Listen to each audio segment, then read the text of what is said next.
سب سے اعلیٰ درجے کا اسلام کیا ہے؟ من سلم المسلمون من لسانہ و یدہ۔ زندگی میں یہ طے کر لو، کوئی کتنا ہی تمہیں دکھ پہنچائے، کوئی کتنا ہی تمہاری بےعزتی کرے، چپ ہو جاؤ، سہ جاؤ۔ مرنے والے کی کیا عزت، کیا ذلت، میں نے تو مر کے دیکھا ہے، اور مجھے یہ حدیث سمجھ میں آئی ہے بڑی اچھی طرح، موتوا قبل ان تموتوا، کہ مرنے سے پہلے مر جاؤ۔ اس وقت اگر میں مر جاتا تو مجھے کوئی گالیاں دیتا تو مجھے کیا نقصان تھا، اور مجھے کوئی نعرے لگاتا میرے لیے تو میرا کیا نفع تھا۔ تو مرنے سے پہلے مر جاؤ، کوئی تمہیں برا بھلا کہے تو تمہارا کیا نقصان ہے، تمہیں کوئی واہ واہ نعرے لگائے تمہیں کیا نفع ہے۔ اگر اللہ راضی ہے تو مرد آباد اور زندہ باد سے بے نیاز ہو۔ ابو ذر رضی اللہ تعالیٰ عنہ کو ایک آدمی نے گالیاں دی تو انہوں نے فرمایا بیٹا ایک گھاٹی آگے آ رہی ہے، اس میں گر گیا تو جو کچھ کہہ رہے ہو اس سے بھی زیادہ کا حقدار ہوں، اور اگر پار ہو گیا تو تیری گالیوں سے مجھے کوئی فرق نہیں پڑتا ہے۔ من سلم المسلمون من لسانہ و یدہ موتوا قبل ان تموتوا۔ چونکہ آج کل اخلاق ہیں انتقامی، معاف کرنے والے اخلاق ہیں نہیں، انتقامی اخلاق ہیں۔ ہمارا معاشرہ انتقامی ہے، اچھا کرو گے تو ہم اچھا کریں گے، برا کرو گے تو ہم برا کریں گے، جیسا کہو گے ویسا ہم سے سنو گے۔ یہ ہمارا ماحول ہے، یہ ہمارا۔ ایک ماں کہہ رہی تھی دوسری ماں کو، میرے پترا کدی کسی نے واسطے سلام نہیں کیتا، بڑے فخر سے کہہ رہی ہے، ہمارے اپنے گاؤں کی بات بات، میرے پترا کدی نہیں کسی نے واسطے سلام کیتا، مائی جڑا کرے انہوں کریں دیں، جڑا نہ کرے انہوں پوچھ دے ہی کوئی نہیں۔ یہ وہ فخر سے کہہ رہی ہے۔ جو سب سے بڑا عیب ہے وہ سب سے بڑا فخر بنا ہو۔ میرے پترا کدی نہیں کسی نے واسطے سلام کیتا۔ جب ماں باپ نے یہ سبق دیا تو اولاد کا کیا قصور ہے؟ ہمارا معاشرہ انتقامی ہے، ایک کی 10 سنانے کا ماحول ہے، تو آپ 100 کی ایک بھی نہ سناؤ۔ احنف بن قیس رضی اللہ تعالیٰ عنہ پہ ایک آدمی نے چڑھائی کر کہنے لگا ایک سناؤ گے نا تو 10 سنو گے میری طرف سے۔ تو احنف بن قیس کہنے لگے بھائی تو مجھے 100 بھی سنائے گا نا تو میری طرف سے ایک بھی تو نہیں سنے گا۔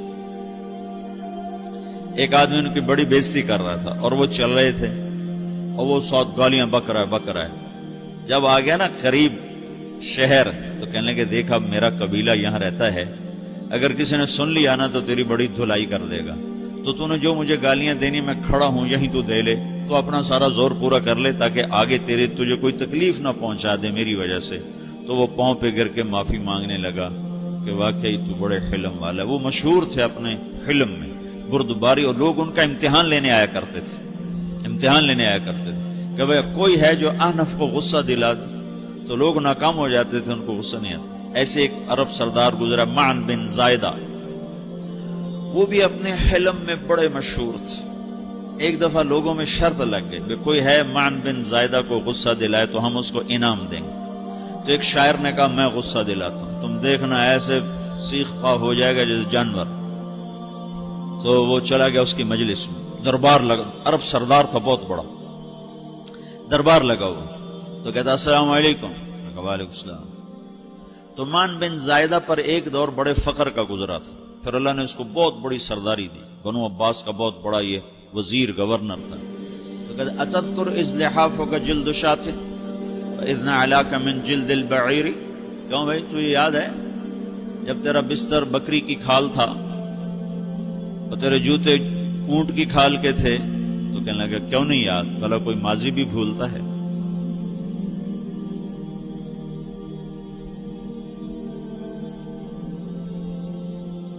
تو وہ کہنے لگا پہلا وار تو خطا گا کہ فسبحان الذی آتاک ملکا وعلمک الجلوس علی السریر، تو پھر ساری تعریفیں تو اللہ کی ہیں جس نے تیرے جیسے کو تخت پہ بٹھا دیا۔ کہاں بھی ساری تعریفیں اللہ کی ہیں، میری تو کوئی اوقات نہیں۔ تو کہنے لگا سأرحل عن دیار انت فیہا وان جار الزمان علی الفقیر، جہاں تیرے جیسا حکمران ہو وہاں مجھے رہنا گوارا ہی نہیں ہے، میں یہاں سے چھوڑ کے نکل جاؤں گا چاہے کتنی تکلیف اٹھاؤں۔ بڑے دربار میں یہ ایک گورنر اور وزیر سے بات ہو رہی ہے، تو وہ کہتا ہے اچھا بھائی اگر تو ہمارے پاس رہے گا تو ہم تیرا اکرام کریں گے، اور اگر تو جانا چاہتا ہے تو پھر رافقت کا سلام، وہ یہ وار بھی خالی گیا تو کہنے لگا فجد لی یبن ناقصۃ بمال،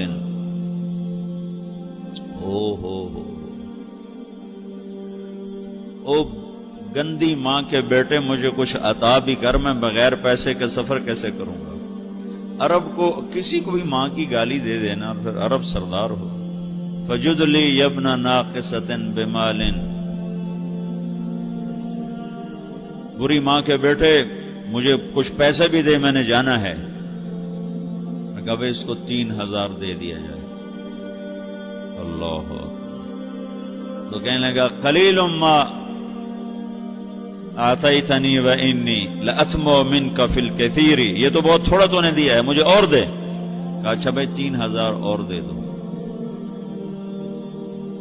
تو وہ شاعر کی بھی آنکھیں پھٹ گئیں، کہنے لگا اب ٹھہر جا ٹھہر جا، اب میں تیری اصل تجھے بتاتا ہوں۔ سألت اللہ ان یبکیک ذخرا فما لک فی البریۃ من نذیر، میں اللہ سے دعا کرتا ہوں اللہ تیرے جیسوں کو سلامت رکھے، تیرے جیسا دنیا میں کسی ماں نے جنا ہی کوئی نہیں۔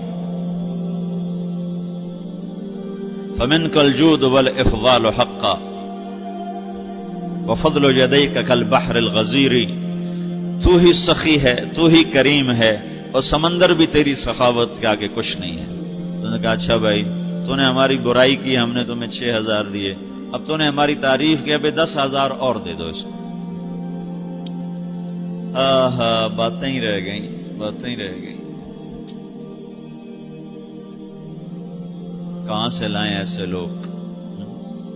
ہمارا معاشرہ انتقامی ہے، بدلہ لینے کا ہے، بدلہ لینے کا۔ تو میرے ساتھ کیا میں نے بھی کرنا ہے۔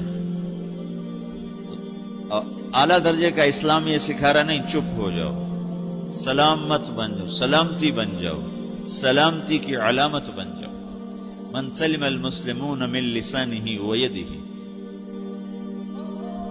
اب وہ سوال کرتا ہے یا رسول اللہ ای الایمان افضل، سب سے اعلیٰ درجے کا ایمان کیا ہے؟ اسلام کیا ہے؟ کلمہ، نماز، روزہ، حج، زکات۔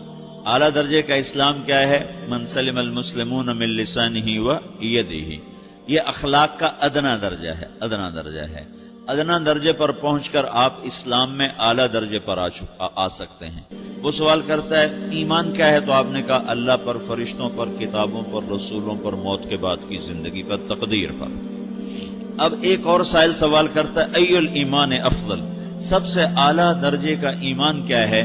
تو آپ نے فرمایا حسن الاخلاق، اچھے اخلاق سب سے اعلیٰ درجے کا ایمان ہے۔ جو آدمی اسلام میں، جو آدمی اخلاق میں، جو مرد عورت اخلاق میں ادنا درجے پر ہوتا ہے وہ اسلام میں اعلیٰ درجے پر پہنچتا ہے۔ اب اگر وہ اخلاق میں اعلیٰ درجے پر آ جائے تو اب یہ کہاں پہنچے گا؟ اب یہ کہاں پہنچے گا؟ میرا نبی کہہ رہا ہے سب سے اعلیٰ درجے کا ایمان ہے حسن اخلاق، حسن اخلاق۔ ابو ہریرہ نے پوچھا یا رسول اللہ وما حسن الاخلاق، یہ بھی ایک اور حدیث ہے، یا رسول اللہ حسن اخلاق کیا چیز ہے؟ تو آپ نے 3 چیزیں فرمائی، تصل من قطعک وتعطی من حرمک وتعفو عمن ظلمک، جو تم سے توڑے نہ تم اس سے جوڑو، نہیں کرتا سلام نہ کریں، کوئی ہم چھوٹے باپ کے ہیں، ہم تو کبھی بھی نہ کریں، ہم تو کبھی بھی نہ منہ تھوکیں بھی نہیں، ہم تو میرا نبی کہہ رہا ہے جو توڑے تم اس سے جوڑو، جو محروم کرے اسے عطا کرو، جو زیادتی کرے اس سے درگزر کرو۔ یہ 3 کام جو عورت مرد کر لے گا یہ اخلاق کے اعلیٰ درجے میں ہے۔ جب یہ اخلاق کے اعلیٰ درجے پر پہنچتا ہے تو پھر میرا نبی کیا بشارت دیتا ہے؟ ادنا درجے پر پہنچ کر تو اعلیٰ مسلمان کی بشارت ہے، اور اخلاق میں اعلیٰ درجے پر پہنچ کر میرا نبی کہتا ہے کاد الحلیم ان یکون نبیا، اعلیٰ اخلاق والا بس نبی بنتے بنتے رہ جاتا ہے۔ اعلیٰ اخلاق والا ایسے ہے جیسے کہ نبی، قریب ہے کہ وہ نبی بن جائے، یہ تو ہے نا ترجمہ، لیکن ہم ہمارے اردو میں کہتے ہیں وہ نبی بنتے بنتے بنتے رہ گیا۔ کیا مطلب؟ کہ اس میں اور نبی میں صرف نبوت کا فرق رہ جاتا، باقی وہ سب کچھ حاصل کر لیتا ہے۔ تو یہ سارے دین کا میں نے آپ کو خلاصہ بتایا ہے کہ میری آپ کی ضرورت ہے کہ میرا اسلام اعلیٰ درجے کا ہو، من سلم المسلمون من لسانہ و یدہ، میرا ایمان اعلیٰ درجے کا ہو،